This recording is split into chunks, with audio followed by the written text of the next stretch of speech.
Mateo capítulo 19. Es un tema, vamos a decir, controversial, es un tema bien difícil, pero lo tenemos que hablar. Vamos a entender lo que Jesús quiso decir a la luz de cómo los discípulos entendieron. Pero antes de entrar justamente en el libro de Mateo, tengo que poner esto en contexto. Vamos a ver el contexto. Y el contexto comienza en el capítulo 5. ¿Dónde comienza? En el capítulo 5. Porque Jesús va a hacer algo. En el capítulo 5 vemos a Jesús subiendo a la montaña y sentándose. El subir a la montaña y sentarse en aquellos días era una señal de dar cátedra. Era una señal de dar una, vamos a decir, tu clase maestra. Lo más importante que tenías que decir, lo ibas a decir de esa manera. Ibas a lo más alto y te sentabas. Porque solamente los maestros que tenían un rango importante hacían eso. Y Jesús fue a la montaña y se sentó. Y empezó a decirles a ellos las bienaventuranzas. Bienaventurados los humildes, bienaventurado el pobre, en fin. Comenzó a decirle las bienaventuranzas. Si ustedes recuerdan muy bien, los 10 mandamientos también fueron dados ¿dónde? En una montaña. Así que hay un paralelismo interesante entre esto que está haciendo Jesús y lo que se hizo muchos años atrás en Israel. Y entonces ahora Jesús, si ustedes siguen conmigo, vamos al capítulo 5, disculpen, vamos a ver un poco nuestra Biblia, porque quiero unos pasajes que ustedes marquen, subrayen.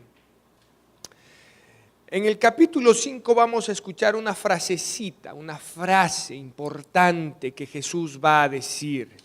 En principio, quiero que recordemos algo.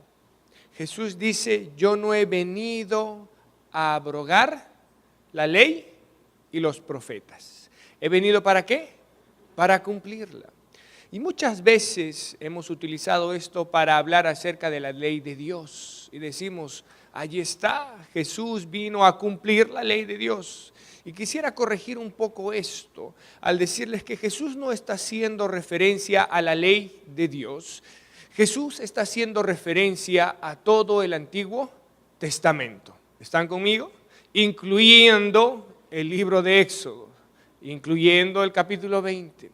Pero Él no está específicamente hablando de los mandamientos. Y eso necesitamos tenerlo muy claro.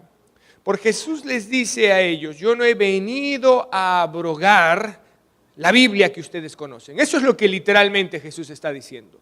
Yo no he venido a abrogar, he venido a completar. Porque la palabra cumplir en el griego literalmente tiene la idea de que había que completar. No estaba completo, algo le faltaba. Y entonces Jesús les dice a ellos, yo no he venido a cambiar el Antiguo Testamento, sino a completar aquello que le faltaba. ¿Están conmigo? ¿Ok? Entonces tengamos esto bien en cuenta. Él ha venido a completar lo que faltaba. Y Jesús va a empezar a decir una frasecita que quiero que subrayemos allí. Versículo 21.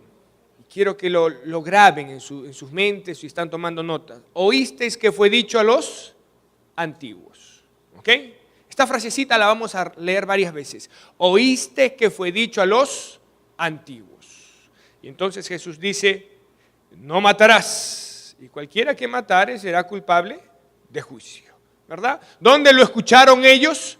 En el Antiguo Testamento, en su Biblia. Por eso Jesús les dice, oísteis que fue dicho a los antiguos.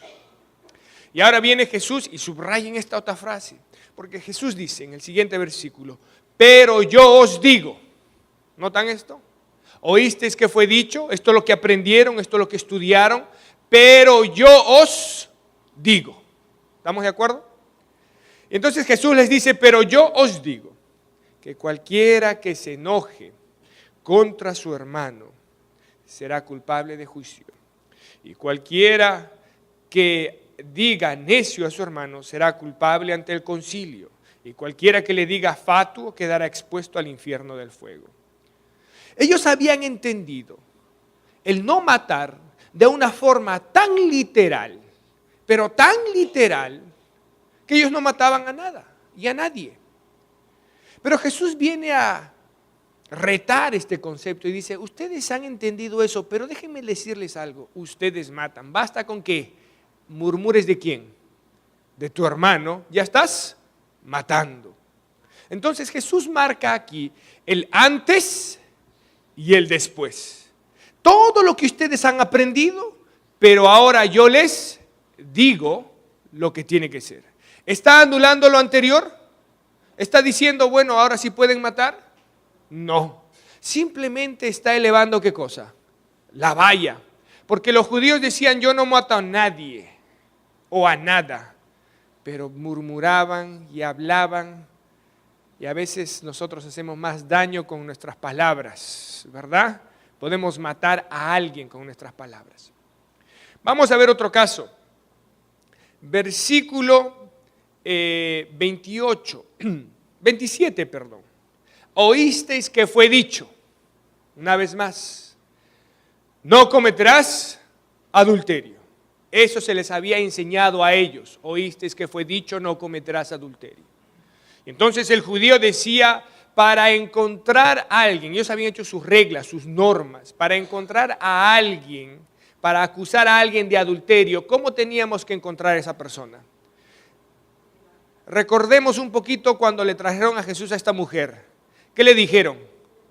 ¿La encontramos en qué? En el acto mismo. No es que se fueron, la vieron entrar a la casa. No. En el acto mismo. ¿Y cuántos testigos necesitaban? 2. No era que uno por allí se le antojó y dije, yo lo he visto. No. 2 testigos en el acto mismo. No es que vieron que está entrando a la casa. ¿Estamos de acuerdo? Era bien complicado entonces encontrar a alguien en adulterio. ¿Estamos de acuerdo? Por eso fue una trampa. ¿Recuerdan a la mujer? Fue una trampa. Porque habían preparado justamente todo esto para acusarla y llevarle delante de Cristo.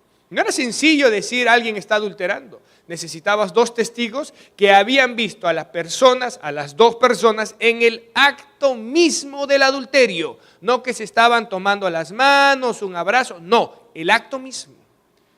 Eso es lo que habían enseñado por años. Y ahora Jesús dice, versículo 28, pero yo os digo. Todo lo que ustedes han aprendido, pero ahora vengo yo a decirles, pero yo os digo que cualquiera que mira a una mujer, ¿qué pasa? Ya, para codiciarla, ya adulteró en su corazón. ¿Jesús está anulando lo anterior? No, pero sí está elevando la concepción que ellos tenían en cuanto al adulterio. Porque claro, ellos decían, yo no adultero. Porque como no los habían encontrado en el acto mismo y no habían 2 testigos, y ahora Jesús dice, basta con que tú codicies, mires. Entonces lo está haciendo más complicado, porque allí muchas personas caerían.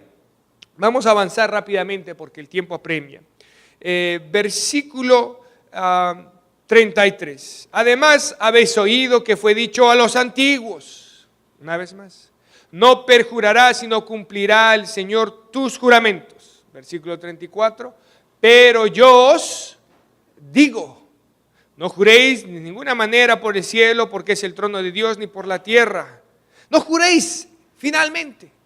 Entonces el Señor está marcando lo que sabían versus lo que ahora les vengo a decir. Por eso el capítulo 5 es el capítulo más importante de la predicación de Cristo, porque Él expresa finalmente lo que es su misión y lo que quiere enseñarnos, a marcar una diferencia entre lo antiguo y lo que de ahora en adelante tiene que ser. Versículo 38. Oísteis que fue dicho a los antiguos, ojo por ojo, diente por diente. Y Jesús les dice, pero yo os digo, No resistáis al que es malo, antes cualquiera que te hiera en la mejilla derecha, vuélvele también la otra. Y al que te quita o quiera ponerte en pleito, quitarte la túnica, déjale también la carga. Y cualquiera que te obligue a llevar carga por 1 milla, ve con él 2. Al que te pida, dale. Y al que quiera tomar de ti prestado, no se lo rehuses. Entonces Jesús está haciendo mucho más elevada la valla. Ellos se jactaban, yo soy bueno, ojo por ojo, me tratan bien, te trato bien, me tratas mal, te trato mal. Y Jesús dice, no, haz la 2 milla, pon la mejilla, haz más. Vamos a ver otro. Versículo 43, oísteis que fue dicho, amarás a tu prójimo y aborrecerás a tu enemigo. Pero yo os digo, amad a vuestros enemigos.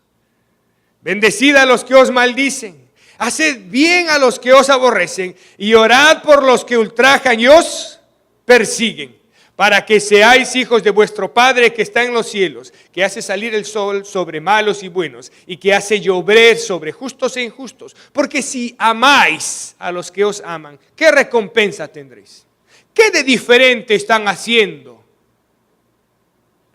Una vez más, oísteis lo que fue dicho a los antiguos, pero yo os digo, sed pues vosotros perfectos como vuestro Padre que está en los cielos es perfecto. Pero no entendamos la perfección como aquella persona que no se equivoca. ¿En qué medida el Padre de los cielos es perfecto? Y allí nos dice que nosotros tenemos que ser perfectos en la misma medida en cómo Él nos ama. Esa es la perfección que nosotros tenemos que alcanzar. La perfección del amor. ¿Están conmigo? Muy bien. No de dejar de cometer errores, sino de, por el contrario, amar. Un amor incondicional. ¿Estamos? Muy bien. Con esto en mente, vamos pues al capítulo 19. Les voy a rápidamente resumir el asunto. Capítulo 19 comienza diciendo que un grupo de personas se juntaron para atentarle ¿a quién? A Jesús. Y le van a hacer una pregunta importante, si ustedes están en el capítulo 19. Y la pregunta es la siguiente. Maestro, le van a decir, es lícito, en el versículo 3, es lícito al hombre repudiar a su mujer por cualquier causa. ¿Están conmigo? Muy bien, ahora les voy a poner esto en contexto. En principio, esto está siendo preguntado en una región donde por hablar acerca del matrimonio y básicamente del divorcio, Juan el Bautista fue crucificado. Le sacaron la cabeza, le cortaron la cabeza. Por hablar acerca del matrimonio de Herodes, lo mataron. Así que los judíos dijeron, tenemos una pregunta para tentarle. Una pregunta que no tenía una respuesta, porque si tuviese una respuesta sencilla, entonces ya no era una tentación. ¿Están conmigo? ¿Verdad? La idea es, vamos a agarrar a Jesús, vamos a ver, porque acá lo tenemos entre la espada y la pared. De acá no se escapa. No hay nada que Él diga que lo salve. Porque basta que hable acerca de este tema, nosotros lo acusamos con el rey y el rey lo mata. Así de simple. Además, para el judío, el problema no era el divorcio. El judío creía en el divorcio, porque fue introducido por Moisés. Pero hay un problema. En Deuteronomios capítulo 24, Moisés fue tan, vamos a decir, no explícito en su expresión. Si ustedes leen el capítulo 24 del 1 al 3, dice literalmente, si ves algo en la mujer, y tomamos esto en cuenta para ambos, pero él se refiere a la mujer, y si no te gusta la indecencia de ella, literalmente la desnudez, así dice el hebreo, literalmente, puedes divorciarte. Ahora, ¿cómo entendieron eso los antiguos? ¿verdad? Porque ¿qué es indecencia? Ahí viene el problema, defíneme indecencia. ¿Qué quiso decir Moisés al decir si miras su desnudez y no te gusta? ¿Qué quiso decir? Fue muy complicado. Así que los antiguos decidieron hacer una investigación y llegaron a la conclusión en dos escuelas. Dos ideas. La idea número uno era, bueno, Moisés habló del adulterio comprobado, solamente adulterio. Eso es lo que Moisés quiso decir. Y la otra escuela decía, no, puede ser por cualquier cosa. Si no te gusta cómo cocina, te puedes divorciar. Si no te gusta cómo te miró, te puedes divorciar. Ambas estaban aceptadas. Ambas, todos los judíos creían, por eso era complicado. Y llegamos a los tiempos de Jesús con estas dos escuelas, la escuela de Shammai y la escuela de Hillel. Ambos eran proponentes de estas dos ideas. El problema, una vez más, no estaba en función al divorcio en sí mismo, sino a la causal del divorcio. Y ahora la pregunta que le hacen a Jesucristo ¿es lícito repudiarla por cualquier cosa? No están preguntando por algo específico, están incluyendo todo lo que se te le ocurra, si es lícito o no. Y entonces la respuesta de Jesús es la siguiente. ¿Cómo leen la Biblia? Porque frente al problema mayúsculo de nuestra sociedad, que es el divorcio, ¿verdad? Nos olvidamos de la importancia del matrimonio. Estadísticamente hablando, de cada 2 matrimonios, ¿cuántos se van a divorciar? 1. De cada 2 matrimonios, 1 se va a divorciar. Y eso es un problema en la sociedad, mis hermanos. Entonces, el Señor nos quiere llevar ahora a pensar como los va a llevar a pensar a ellos. ¿Qué es el matrimonio para ti? Porque hoy en día, mis hermanos, nos casamos, ¿verdad? Y cuando tenemos problemas, se ha convertido esta palabrita como la solución a todo. Divórciate, pues. Pero fácil, divórciate. Como si el divorcio solucionaría los problemas. Es más, ni siquiera te has casado y ya estás pensando en si me divorcio, ¿qué voy a hacer? El prenup. ¿Qué cosa es eso? Por si acaso nos divorciamos, mejor arreglemos las cosas antes. O sea, ya estás entrando al matrimonio pensando en que te vas a divorciar. Si estás entrando así, mejor no entres, pues, ¿verdad? O sea, si ya estás concibiendo la idea de la posibilidad del divorcio. Porque Jesús nos va a llevar a pensar ahora en la importancia del matrimonio, que es lo que nosotros tenemos que rescatar. La importancia de rescatar el hogar. Muy bien. Y Jesús nos dice, lo que Dios creó no lo separe el hombre. Muy bien. Vamos a avanzar un poco más. Entonces acá viene el problema. El problema se origina porque quizás no entendemos la importancia de lo que es el hogar. Si vamos a traer hijos a este mundo, ellos merecen de un padre, de una madre. Si vamos a traer o formar un hogar, necesitamos constituirlo pensando de que va a ser para ahora y para cuándo. Para la eternidad. Porque si vas a entrar en el matrimonio pensando en que te vas a divorciar, mejor sería que no entres, porque ya estás divorciado mentalmente. Y esto no es fácil, pero tenemos que decirlo.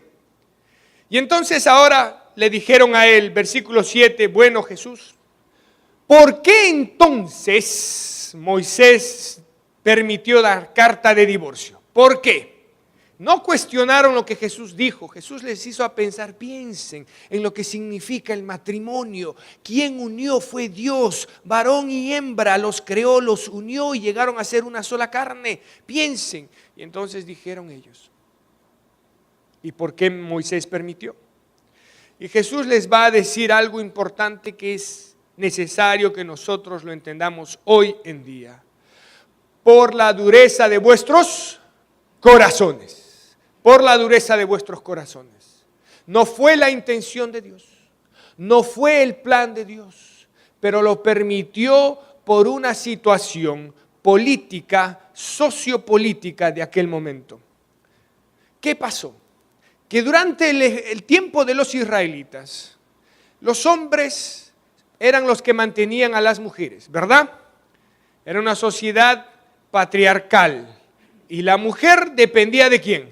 Del hombre. Como no existía el divorcio, si algún problema había en el hogar y los varones despreciaban a su mujer, ¿cómo quedaban ellas? Desvalidas, no había quien las mantenga, ¿verdad? Imagínense a las viudas, era difícil si no había alguien que las redimiera. ¿Se acuerdan de Ruth Boaz, esa historia, verdad? Si no había alguien que las redimiera, era difícil sobrevivir. Así que, ¿qué hacían las mujeres que eran rechazadas por sus esposos? Salían a las afueras del campamento y lo único que les quedaba hacer era prostituirse. Y era una situación difícil. Y Moisés, viendo esta situación, tuvo que reglamentar esto. Y entonces dio lo que dio en el capítulo 24 del 1 al 3 de Deuteronomio, que les digo es problemático, para solucionar este problema. Pero no fue porque Dios quiso que así sea, pero había que solucionar el problema y fue por la dureza del corazón. El divorcio existe, mis hermanos, porque en el hogar hay problemas, porque nosotros venimos al hogar ya con algunos traumas, con algunos problemas de la niñez o con algunas cosas que hemos experimentado. Y entonces, si no hemos aprendido a solucionar eso y ya estamos con esos miedos y traumas y temores, entramos al matrimonio por X razón, porque ahora hasta lo podemos hacer por conveniencia, ¿verdad? Se hace complicado. Pero aquí viene de lo que dijo Jesús rápidamente. Pero yo os digo, versículo 9, pero yo os digo que cualquiera que repudie a su mujer, salvo por causa de, y dependiendo la traducción que ustedes tengan, salvo por causa de fornicación o adulterio, y se casa con la otra, adultera. Y el que se casa con la repudiada, adultera. Acá hay un problema. Y el problema es el siguiente. Hemos hecho del adulterio un pecado imperdonable. Porque cuando conversamos con las parejas, decimos lo siguiente. Es que, pastor, todo le puedo perdonar. Pero que me haya sido infiel, no. Todo le puedo yo perdonar, pero que me haya faltado a mi confianza, no. Y es que justamente esto es el asunto. Nos llega a lo más profundo de nuestro ser. Y entonces pensamos que el hogar no tiene mayor solución. Pero antes del capítulo 19 hay un capítulo hermoso, el capítulo 18. Y el capítulo 18 yo creo que Mateo lo escribió a propósito, porque antes de hablar del divorcio, Mateo va a hablar acerca del perdón. Y le preguntan a Jesús, ¿cuántas veces tengo que perdonar? Y Jesús les dijo hasta 70 veces 7. Y luego Jesús cuenta una historia. Y les dice, había un rey, había una persona que le debía millones al rey, no le podía pagar. Y entonces el rey le perdonó la deuda. Pero saliendo del palacio se encontró con otra persona, con algo tan pequeño que le debía y no le podía pagar y lo llevó a la cárcel. Esa es la idea, mis hermanos. El adulterio, la fornicación, el problema que nos pueden causar nuestras parejas, no es algo que nosotros no podamos perdonar. Porque si nosotros no podemos perdonar esto, imagínense, Dios podría decir, bueno, yo tampoco te puedo perdonar cuántas veces tú me has sido infiel.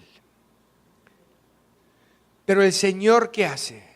Nos perdona. Nos vamos detrás de los otros ídolos, nos apartamos de Él, pero Dios en su infinito amor nos perdona. Ahora, no es fácil restablecer las heridas, pero nosotros tenemos sí creemos en Dios, de trabajar por el restablecimiento del hogar, de ese matrimonio. Ahora quiero que entendamos esto. No es sencillo, mis hermanos, porque esto se hace más complejo de lo que parece. ¿Qué pasa si por resultado de ese adulterio, verdad, hay fruto un niño? ¿Qué hacemos? Ese niño es inocente, pero las consecuencias se sufren. ¿Y qué pasa? El hogar ya no funciona, no hicieron todo lo posible, se separan. Y si nosotros pensamos que el adulterio no se puede perdonar, porque hasta eso lo hemos hecho, nos olvidamos, mis hermanos, que hay gente que viene acá que se ha divorciado por razones distintas. Porque principalmente, mis hermanos, tenemos que entender algo. Nadie te está diciendo que estés allí sufriendo constantemente.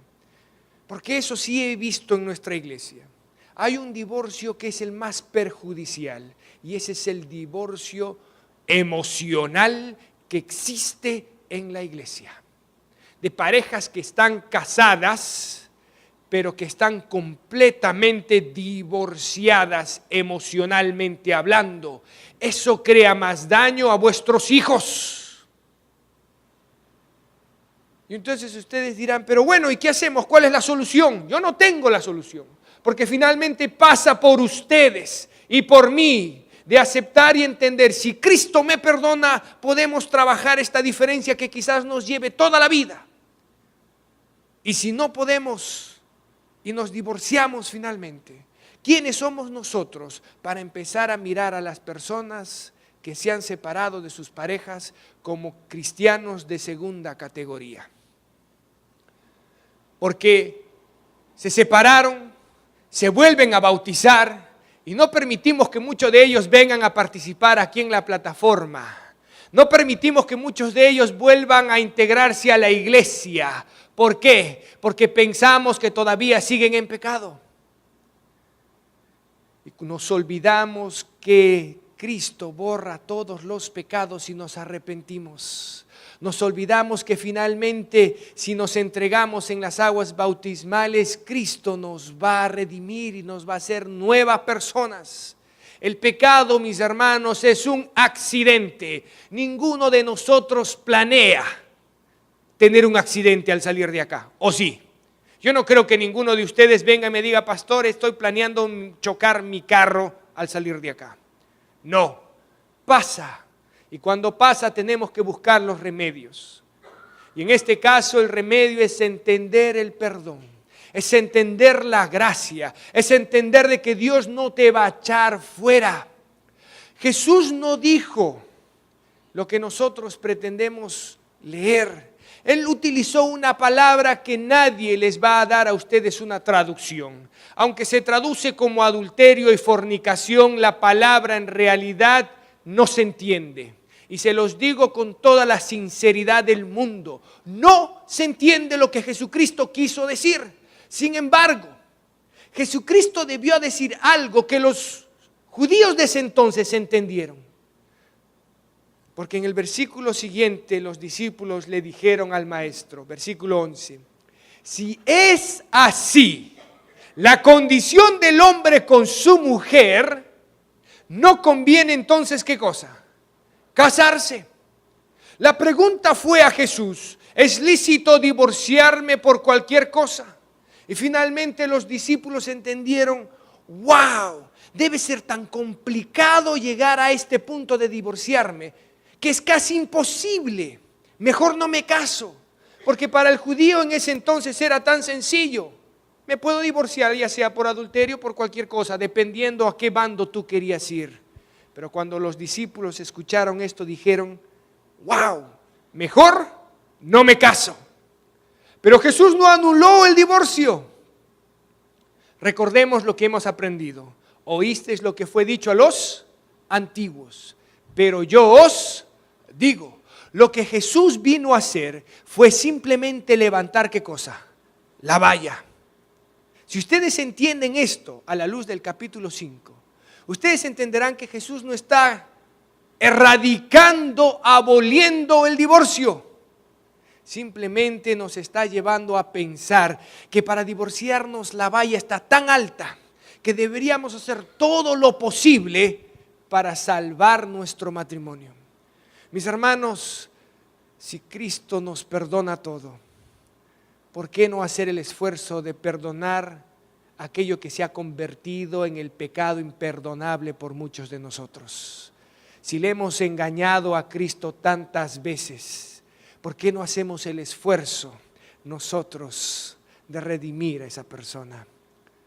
Es a veces por nuestra dureza de corazón que el hogar se destruye. No porque Dios quiere, sino porque nosotros no queremos perdonar. Mis hermanos, quiero concluir el sermón de esta mañana diciendo lo siguiente. Yo no sé la condición en la que tú te encuentres, pero yo sé una cosa, que el adulterio no es el pecado imperdonable. Hay un solo pecado en la Biblia que no se puede perdonar, uno solo, y ese tiene un nombre y apellido. Ese es el pecado ¿contra quién? El Espíritu Santo. Todo lo demás,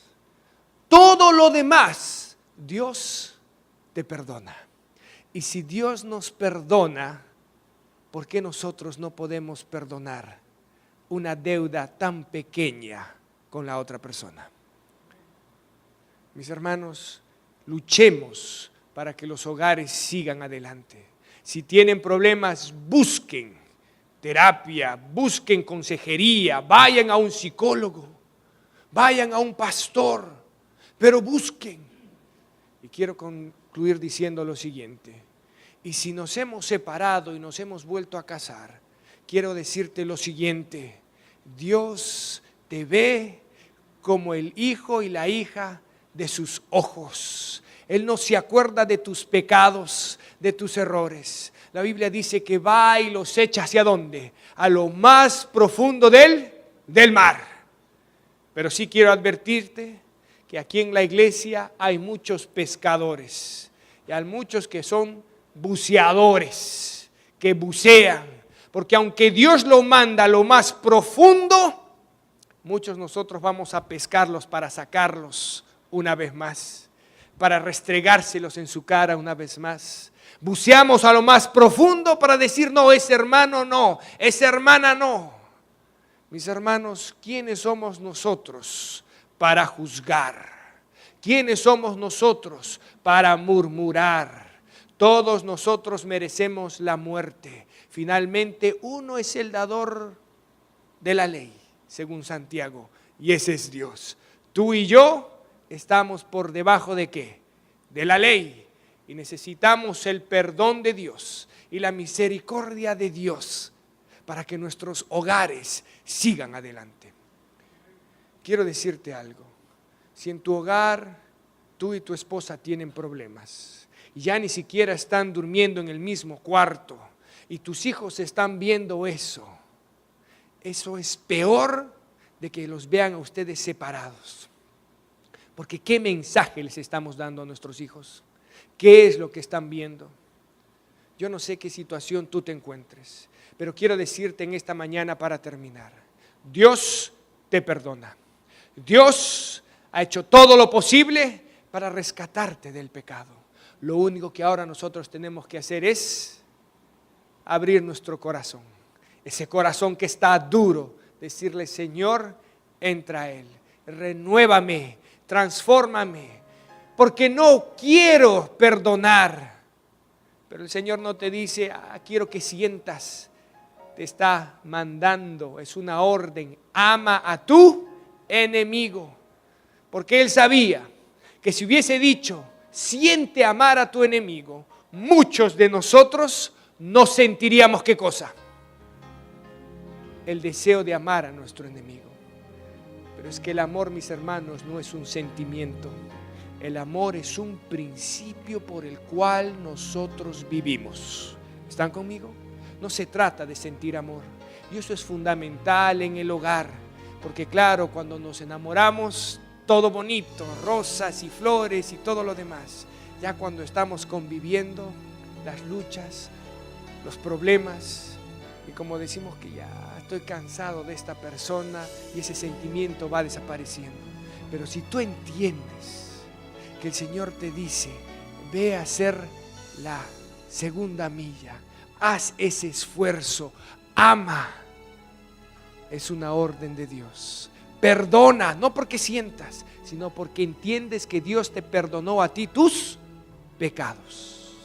Y si aún no te has casado y estás pensando en casarte, entra al matrimonio no pensando que la solución a tus problemas será el divorcio. Entra al matrimonio pensando que la solución a tus problemas es ¿quién? Es Jesús.